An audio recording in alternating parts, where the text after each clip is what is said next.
बिस्मिल्लाहिर्रहमानिर्रहीम।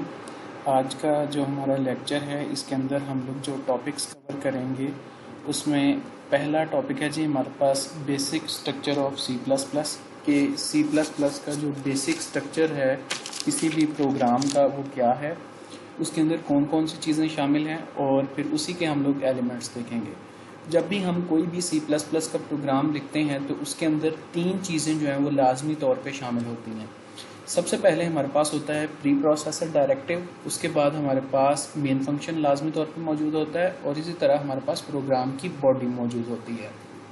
तो मैं एक सिंपल सा प्रोग्राम जो है वो इस्तेमाल करूँगा और इन्हीं टॉपिक्स को जो है वो एक्सप्लेन करने के लिए ताकि आप लोगों को समझ आ जाए कि मैं किन एलिमेंट्स की बात कर रहा हूँ।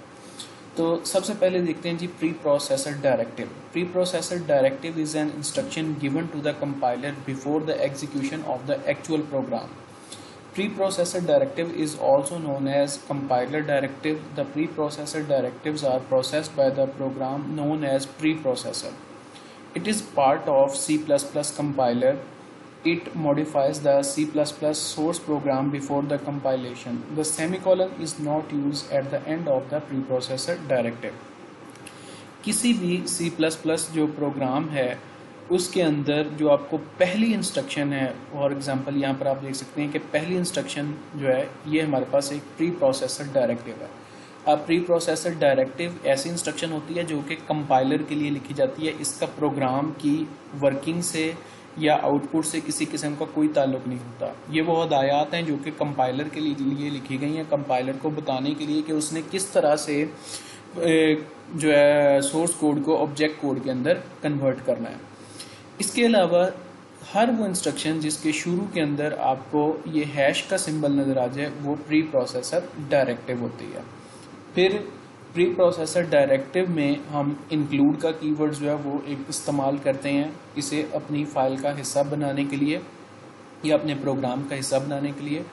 और दूसरा इम्पॉर्टेंट पॉइंट या अहम पॉइंट जो है वो ये है कि किसी भी प्री प्रोसेसर डायरेक्टिव के एंड पे किसी किस्म का कोई सेमीकोलन मौजूद नहीं होता। आप देख सकते हैं कि यहाँ पर किसी किस्म का कोई भी सेमीकोलन मौजूद नहीं है, जबकि यहाँ पर जो फर्दर हमारे पास इंस्ट्रक्शंस मौजूद हैं हर एक इंस्ट्रक्शन के एंड के ऊपर सेमीकोलन मौजूद है। तो किसी भी प्री प्रोसेसर डायरेक्टिव के एंड पे आप लोगों ने कभी भी सेमीकोलन इस्तेमाल नहीं करना। और नेक्स्ट है जी हमारे पास हेडर फाइल। अब ये प्री प्रोसेसर डायरेक्टिव जो है किस फाइल को जो है वो आपके प्रोग्राम का हिस्सा बनाता है उसे हम कहते हैं हेडर फाइल। ठीक है, अब यहाँ पर आईओस्ट्रीम जो है वो एक हेडर फाइल है जो कि कुछ लाइब्रेरीज, कुछ फंक्शंस और कुछ कॉन्स्टेंट्स और वेरिएबल्स का मजमुआ है जो कि आपके प्रोग्राम का हिस्सा बन रहा है। ठीक है, अगर आप ये आईओस्ट्रीम नाम की हेडर फाइल या फिर लाइब्रेरी फाइल अपने प्रोग्राम का हिस्सा नहीं बनाएंगे तो आप प्रोग्राम के अंदर सी आउट या फिर सी इन जैसे कीवर्ड्स जो हैं वो इस्तेमाल नहीं कर सकते। जब आप हेडर फाइल्स इस्तेमाल करते हैं या उन्हें अपने प्रोग्राम का हिस्सा बनाते हैं तो एक्चुअल में इन फाइल्स को आपके प्रोग्राम के साथ जो है वो एम्बेड कर दिया जाता है या प्रोग्राम के साथ जोड़ दिया जाता है ताकि उनके अंदर मौजूद या उनके अंदर लिखे हुए फंक्शंस जो हैं वो आप अपने प्रोग्राम के अंदर इस्तेमाल कर सकें। अब आपकी बुक के अंदर जो लिखा हुआ है वो ये लिखा हुआ है कि हर हेडर फाइल के एंड पे .h की एक्सटेंशन मौजूद होती है। ये पुराना सिंटैक्स था।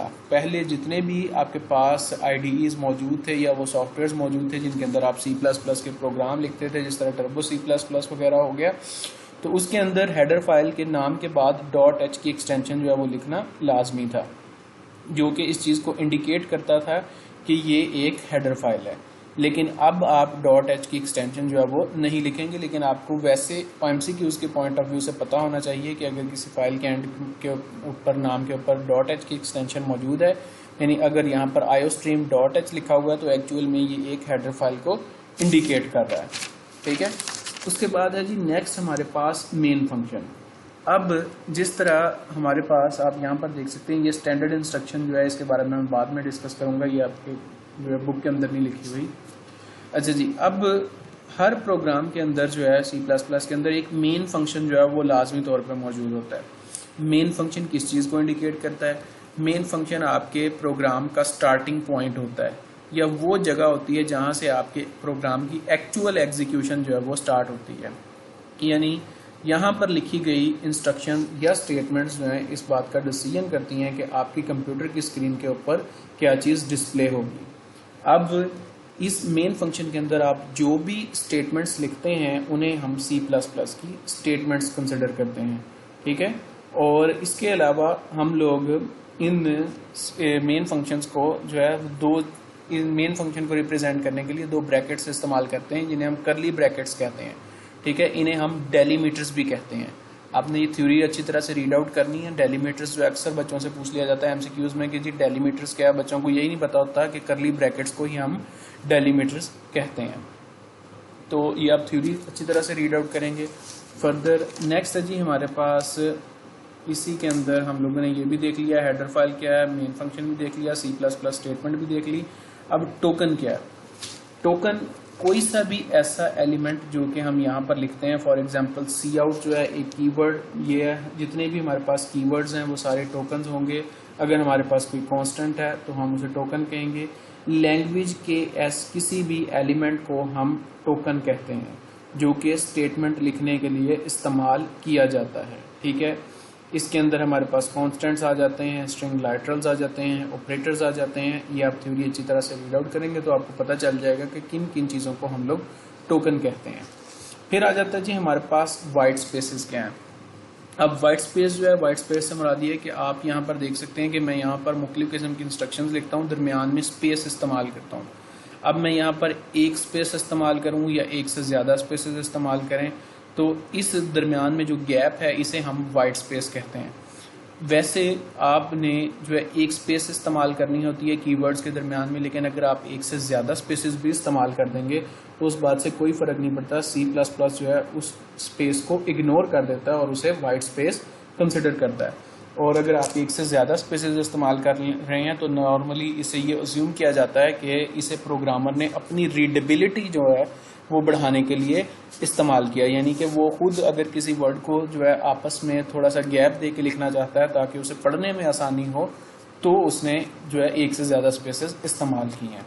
लेकिन अलबत्ता अगर आप यहाँ पर डबल कोटेशंस के दरमियान में स्पेसेस जो हैं वो इस्तेमाल करेंगे तो उसे कंपाइलर जो है स्पेसेस ही कंसिडर करेगा, उसे इग्नोर नहीं करेगा, ठीक है। और यहाँ पर जो वैसे इंस्ट्रक्शंस लिखते वक्त आप स्पेसेस दे रहे हैं, आप देख सकते हैं कि यहाँ पर सी आउट के बाद भी एक स्पेस मौजूद है, आप चाहें तो इसे इकट्ठा भी लिख सकते हैं। इसी तरह यहाँ पर एंड ऑफ लाइन के दरमियान में यहाँ पर एक स्पेस मौजूद है, चाहें तो 2-3 स्पेसेस दे के भी एंड ऑफ लाइन लिख सकते हैं कीवर्ड। इसी तरह यहाँ पर जो स्टैंडर्ड इंस्ट्रक्शन मौजूद है इसमें यूजिंग और नेम स्पेस के दरमियान एक स्पेस मौजूद है, आप चाहें तो 2 स्पेसेस दे के भी लिख सकते हैं, तब भी कंपाइलर जो है किसी किस्म का कोई एरर जनरेट नहीं करेगा। लेकिन अगर आप इन्हें आपस में कंबाइन कर देंगे तो वो इसे एक ही कीवर्ड समझेगा, तब एरर जनरेट करेगा। तो आप जितनी चाहें अपनी ज़रूरत के हिसाब से जो है स्पेसेस इस्तेमाल कर सकते हैं और इस स्पेस को कंपाइलर जो है वो वाइट स्पेस कंसिडर करता है। अच्छा जी, खुदा हाफिज़। अगर आपने थ्योरी रीड आउट करनी है, किसी किस्म का कोई एरर होगा, किसी किस्म की कोई कन्फ्यूजन होगी तो आप लोग जो है मेरे से पूछ सकते हैं।